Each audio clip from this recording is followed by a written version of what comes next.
GST आता खूप विषयात आलेली आहे आणि जीएसटीच्या नवीन नियमांनुसार सॅनिटरी पॅड्सवर 12% कर लावण्यात आलेला आहे आणि आम्ही आज त्याचा जाहीर निषेध करतोय। आणि निषेध आम्ही व्यक्त करताना आपल्या देशाचे माननीय पंतप्रधान नरेंद्रजी मोदी आणि फायनान्स मिनिस्टर अरुण जेटलीजी यांना आम्ही सॅनिटरी पॅड्स पाठवतोय।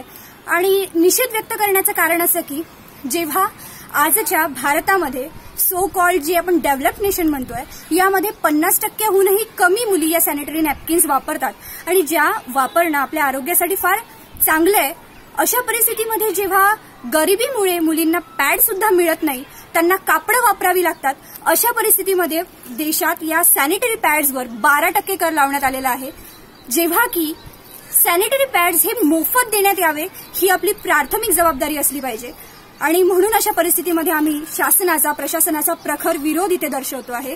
आणि हा विरोध आम्ही दर्शवतो आहे युवा the reformist youth association Wardha यांच्या माध्यमातून। आणि आम्ही पुढे अशी मागणी करतो की आज देशामध्ये जेव्हा स्त्रियांना 4 दिवस जे त्यांच्या मासिक पाळीचे असतात त्यांना पगारी रजा ही मंजूर व्हायला हवी आहे आणि पगारी रजेसोबतच हे सॅनिटरी पॅड्स आम्हाला मोफत मिळावे अशीच आम्ही विनंती आमच्या देशाचे पंतप्रधान माननीय नरेंद्रजी मोदी यांच्याकडे करतोय।